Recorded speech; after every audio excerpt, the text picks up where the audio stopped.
Assalamualaikum warahmatullahi wabarakatuh. Alhamdulillahirrabbilalamin. Segala puji bagi Allah yang telah memberikan kita banyak sekali nikmat, terutama nikmat sehat, sehingga kita bisa melaksanakan kuliah daring pada hari ini. Tak lupa juga sholawat serta salam selalu kita haturkan kepada baginda Rasulullah yang kita nanti-nantikan syafaatnya di yaumil akhir.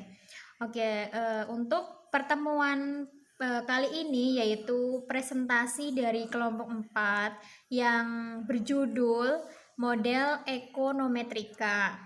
Kelompok 4 yang beranggotakan saya sendiri, Bella Sagita, dengan NIM 1917202071, kemudian ada Titi Maryam NIM 1917202063, kemudian ada Putri Sang Fajariani dengan NIM 1917202083, kemudian ada Fanny Aprilia dengan NIM 1917202097. Kemudian nanti kita akan memaparkan mengenai jadi pembahasan kita, yaitu yang pertama, apa itu sih bentuk fungsional dari ekonometrika, kemudian yang kedua, apa itu non-deterministik, kemudian yang ketiga, bagaimana metode dan teknik dari estimasi, kemudian apa saja komponen model ekonometrika, kemudian pembahasan yang selanjutnya yaitu bagaimana membentuk model ekonometrika, kemudian untuk pembahasan yang terakhir yaitu pembahasan nomor 6 yang berjudul apa saja kriteria kesalahan dalam model ekonometrika. Assalamualaikum warahmatullahi wabarakatuh. Perkenalkan, nama saya Fanny Aprilia, NIM saya 1917202097. Di sini saya akan menjelaskan tentang bentuk fungsional model ekonometrika. Setiap model ekonometrika memiliki bentuk fungsional. Bentuk fungsional model dalam pemodelan ekonometrika merupakan bentuk manifestasi dari penjabaran teori dan mengkaitkannya dengan berbagai studi empiris. Maksudnya adalah bahwa dalam membentuk suatu model, seorang peneliti kuantitatif perlu memahami terlebih dahulu mengenai teori-teori yang relevan dengan topik dan model ekonometrika yang akan dibuat. Pada setiap teori telah menjelaskan bagaimana keterkaitan antara berbagai dimensi, indikator, maupun variabel dalam suatu bentuk pernyataan teori. Selanjutnya, seorang peneliti akan berusaha merepresentasikan pernyataan teori tersebut ke dalam suatu penyederhanaan. Salah satu bentuk penyederhanaan tersebut adalah dapat berupa bentuk fungsi maupun model dan tentunya menggunakan berbagai asumsi yang rasional. Sementara, jika mengkaitkannya dengan berbagai studi empiris, maka bentuk fungsional model juga dapat mengacu pada studi empiris yang relevan dengan topik penelitian. Oleh karena itu, dapat dikatakan bahwa bentuk fungsional dari model ekonometrika menjadi sangat bervariasi. Secara umum, terdapat dua bentuk fungsional dari model ekonometrika yang sering digunakan oleh peneliti kuantitatif, yaitu yang pertama bentuk fungsional linear dan yang kedua bentuk fungsional non-linear. Pertama, bentuk fungsional linear. Kata linear berarti memiliki pangkat tertinggi 1. Pemahaman mengenai konsep linear dalam model ekonometrika dan model matematika berbeda. Linear dalam model matematika berarti bahwa pangkat tertinggi 1 melekat pada variabel, sedangkan dalam model ekonometrika memaknai pangkat tertinggi 1 itu melekat pada parameter yaitu konstanta dan koefisien. Konsekuensi dari penggunaan bentuk fungsional linear adalah metode estimasi yang dapat digunakan pun juga akan berbeda. Metode estimasi yang sering digunakan dan mudah dipahami untuk menaksir nilai-nilai parameter dalam model linear adalah metode ordinary least squares atau OLS. Yang kedua adalah bentuk fungsional nonlinear. Jika model ekonometrika memaknai linear dari parameter, maka pemaknaan bentuk fungsional nonlinear berarti bahwa parameter dalam model tidak berpangkat 1. Oleh karena itu, model-model nonlinear tidak dapat diestimasi menggunakan metode ordinary least squares atau OLS. Meskipun model memiliki parameter berpangkat tertinggi 1, namun jika digunakan variabel terkait berupa variabel dummy atau binary, maka model tersebut juga tidak dapat digunakan dengan estimasi ordinary least squares atau OLS. Maka dari itu, dalam bentuk fungsional nonlinear ini perlu menggunakan metode maximum likelihood estimation atau MLE. Hal itu menunjukkan bahwa konsep linier tidak hanya dapat ditunjukkan oleh parameter yang berpangkat tertinggi 1, namun perubahan dan dihasilkannya pun harus bersifat linier. Materi selanjutnya akan disampaikan oleh teman kita, yaitu Mbak Titi Mariam. Yang selanjutnya yaitu non-deterministik. Model ekonometrika menggunakan konsep hubungan non-deterministik, artinya bahwa perubahan variabel terikat tidak harus selalu terjadi sebagai akibat dari perubahan ataupun tidak berubahnya variabel bebas. Oleh karena itu, pada model ekonometrika dengan pendekatan non-deterministiknya, model akan selalu memiliki komponen error atau disturbance term. Inilah yang nantinya akan mengontrol perilaku variabel terikat ketika perubahan tersebut terjadi bukan karena berasal dari variabel bebasnya. Menggunakan pendekatan non-deterministik, model ekonometrikanya dapat dibuat sebagai berikut. YT sama dengan konstanta 0 ditambah konstanta 1 X1T ditambah konstanta 2 X2T ditambah epsilon, atau dalam menjelaskan realita model harga rumah tersebut adalah sebagai berikut. Harga rumah T sama dengan konstanta 0 ditambah konstanta 1 luas tanah 1T ditambah konstanta 2 luas bangunan 2T ditambah epsilon. Yang selanjutnya yaitu metode dan teknik estimasi. Pengertian estimasi sendiri adalah keseluruhan proses yang memerlukan serta mengupakan estimator untuk menggunakan sebuah estimate dari suatu parameter. Artinya, estimate adalah suatu pengukuran yang didasarkan pada hasil kuantitatif, atau dengan kata lain, tingkat akurasinya bisa diukur dengan angka. Pemilihan metode dan teknik estimasi sudah secara implisit terdapat dalam rumusan masalah atau tujuan penelitian. Artinya, ketika peneliti telah menentukan rumusan masalah dan tujuan penelitian, maka konsekuensi metode dan teknik estimasi sebenarnya sudah ditentukan. Berikut diberikan berbagai contoh rumusan tujuan penelitian dan juga metode dan teknik estimasi yang sesuai.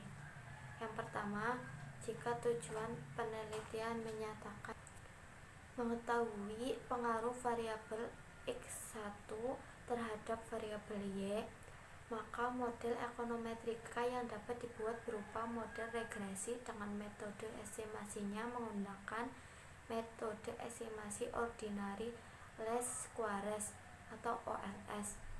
Yang kedua, jika tujuan penelitian menyatakan mengetahui hubungan antara variabel X1 dengan variabel Y, maka model ekonometrika yang dapat dibuat adalah model kausalitas dengan metode estimasi Granger quality test, atau dapat menggunakan alat yang lebih sederhana yakni analisis korelasi.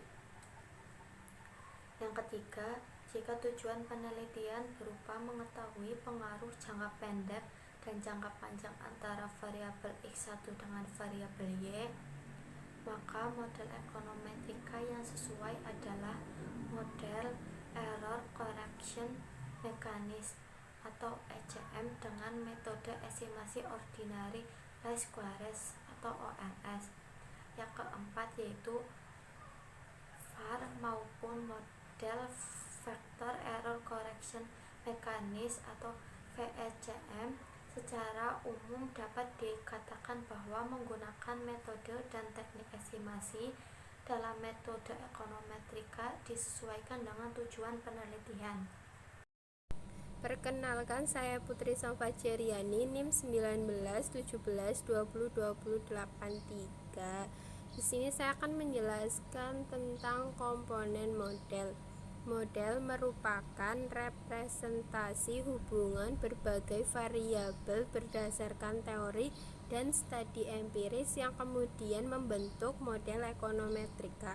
Secara umum, model ekonometrika yaitu YT sama dengan konstanta 0 ditambah konstanta 1 X1T ditambah konstanta 2 X2T dan seterusnya ditambah T sama dengan 1, 2 dan seterusnya. Ada 3 komponen penting dalam model ekonometrika. Yang pertama ada variabel.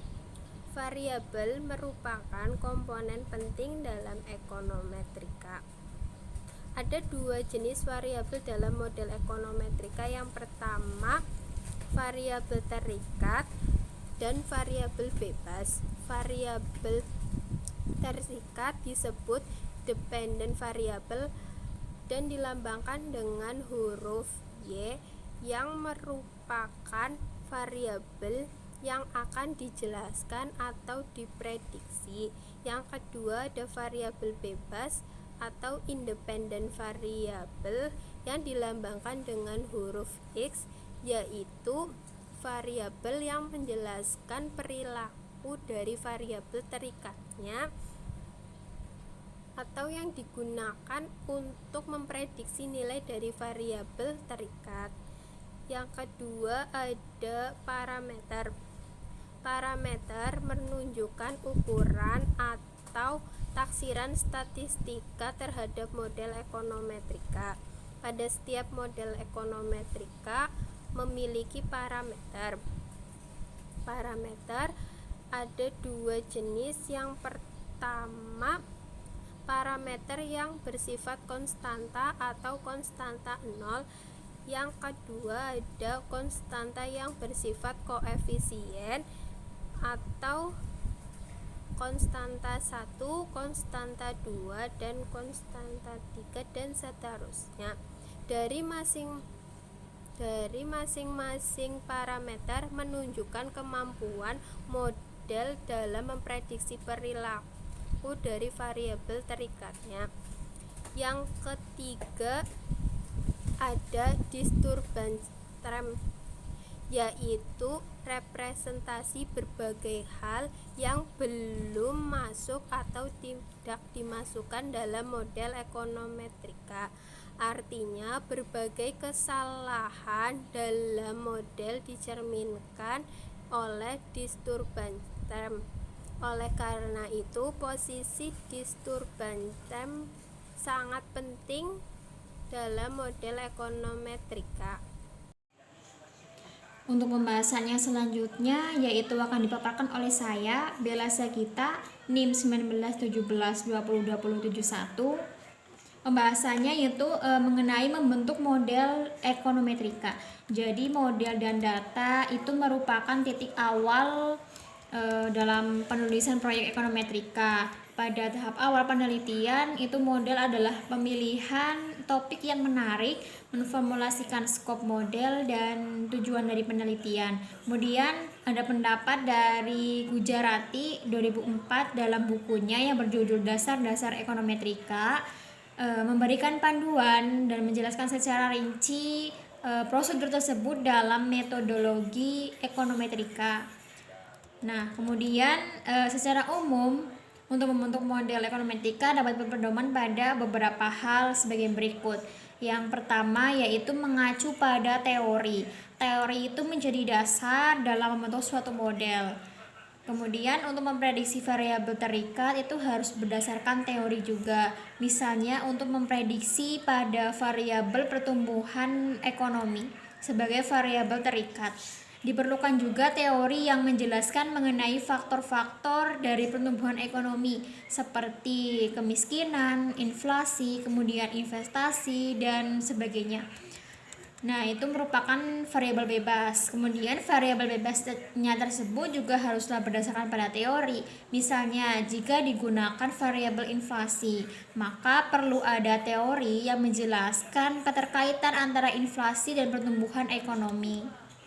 Kemudian untuk yang selanjutnya yaitu mempelajari berbagai studi empiris yang relevan. Jadi untuk membentuk model ekonometrika juga perlu mengaitkan dengan beberapa studi empiris yang pernah dilakukan oleh peneliti lain.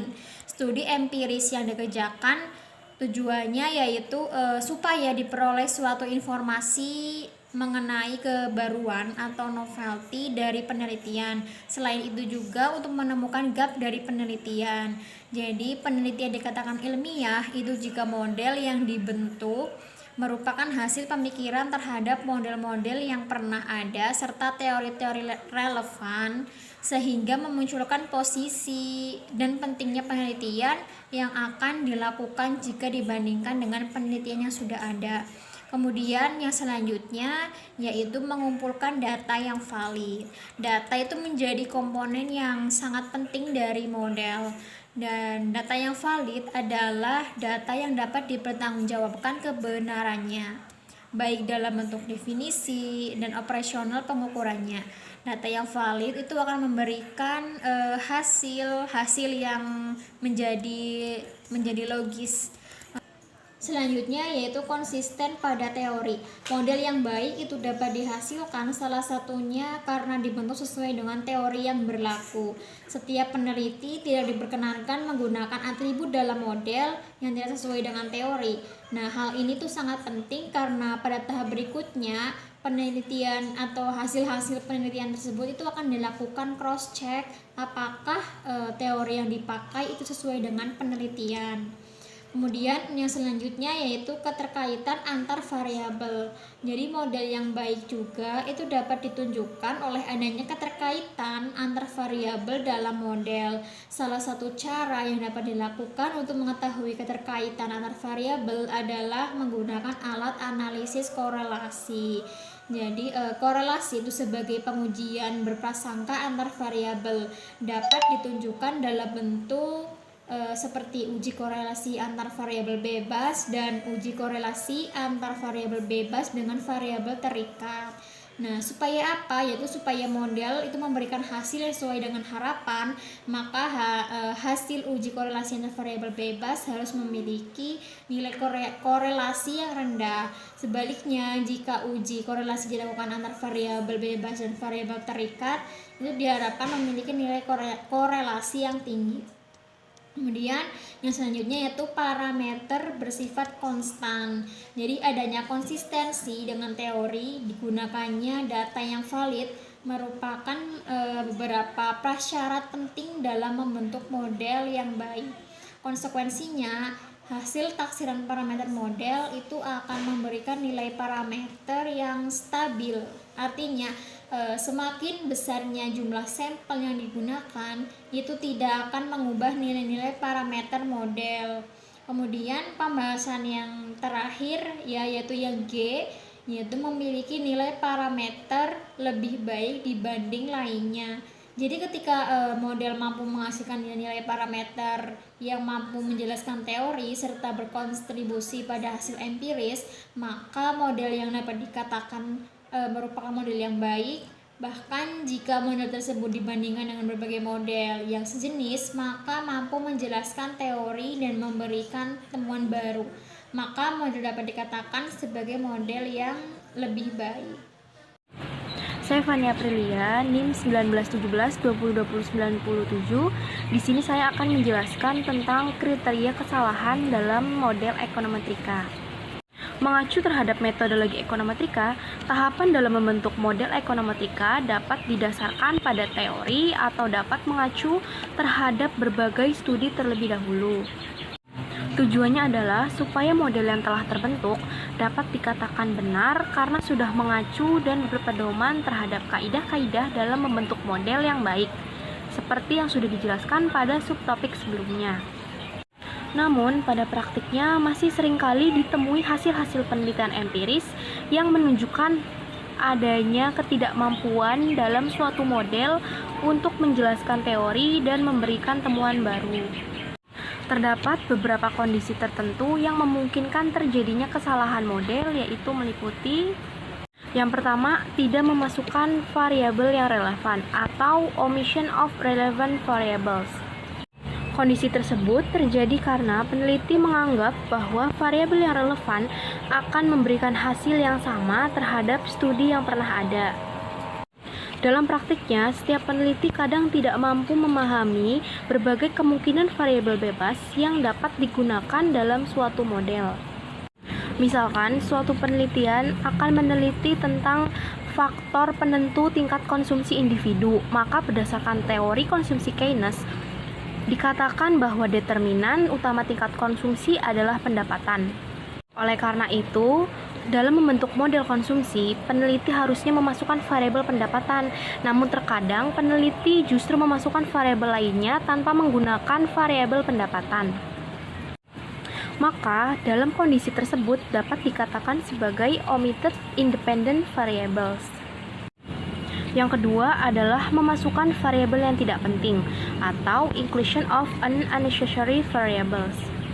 Nah, kondisi ini adalah ketika seorang peneliti karena keyakinannya akan berbagai teori dan studi terdahulu, kemudian ia mengakomodir berbagai variabel yang ada untuk dimasukkan dalam suatu model. Padahal sebagian besar variabel tersebut sebenarnya bukan variabel yang relevan dengan topik dan model yang sedang ia buat. Nah, hal ini dapat terjadi karena ada anggapan bahwa semakin banyak variabel dalam model menunjukkan semakin banyaknya literatur yang ia baca, sehingga model menjadi semakin kompleks. Semakin banyaknya variabel bebas yang digunakan dalam model, semakin tinggi pula kemungkinan variabel bebas yang tidak relevan dalam model tersebut. Kondisi inilah yang disebut sebagai included irrelevant independent variables. Nah, kesalahan yang ketiga adalah mengadopsi bentuk fungsional yang salah atau adopting the wrong functional form. Perlu diingat bahwa penggunaan model biasanya diikuti oleh berbagai asumsi yang harus dipenuhi, sehingga model dapat bekerja dengan baik.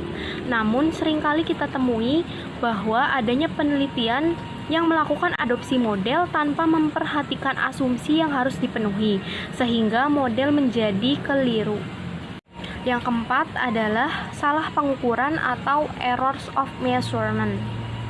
Ketika suatu variabel telah ditentukan dan dibentuk dalam suatu model ekonometrika, maka langkah berikutnya adalah menyiapkan data-data yang dibutuhkan untuk setiap variabel. Untuk mendapatkan data yang benar, perlu dipahami bagaimana definisi pengukuran setiap variabel. Misalnya, variabel inflasi dapat didefinisikan sebagai kenaikan harga-harga secara umum. Nah, untuk mengukurnya adanya kenaikan harga diperlukan data-data tentang harga barang atau jasa sebagai bentuk inflasi tersebut. Nah, data-data tersebut dapat berasal dari data per komoditas maupun data keseluruhan komoditas. Pada kenyataannya, meskipun setiap variabel memiliki definisi operasional, namun masih terdapat banyak variabel ekonomi yang sulit diukur. Seringkali seorang peneliti menghadapi kondisi bahwa setiap variabel yang telah dipahami definisi operasionalnya, mereka ternyata sulit mendapatkan datanya. Contohnya itu seperti variabel human capital, technological progress, dan sebagainya. Jika kondisinya demikian, maka seorang peneliti perlu mencari proksi dari variabel tersebut. Nah, proksi variabel merupakan representasi dari ukuran variabel utamanya. Misalnya, variabel human capital, maka dapat diproksikan dengan banyaknya tenaga terdidik dalam suatu lembaga.